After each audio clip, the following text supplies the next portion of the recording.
The island is now on the home stretch of the election season. Like it or not, negative campaigning is just as much a part of elections as campaign signs are. So this is this is just like watching MMA fighting or watching a boxing match, only it's over politics rather than punches. Negative campaigning is definitely a slippery slope.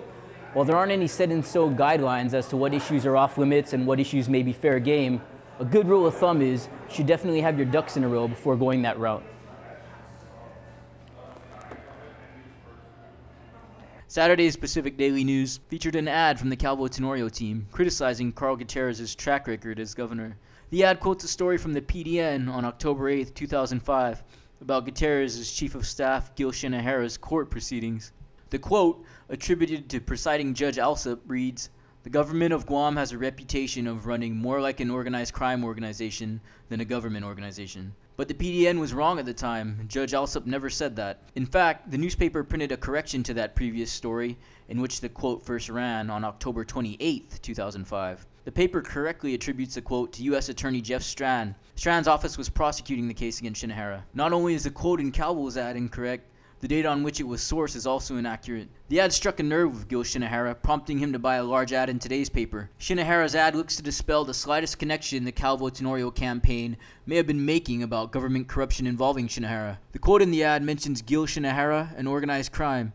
While no direct connection is made between the two, it hints at government corruption involving Shinahara. Shinahara's response ad reads, "I was convicted of crimes against the Bank of Guam. When you speak about my conviction, tell the truth. I have put my family through enough." His ad goes on to quote Judge Alsup directly from the court transcripts. The quote says, "What he was convicted on was a different private crime, so to speak, a crime against the Bank of Guam.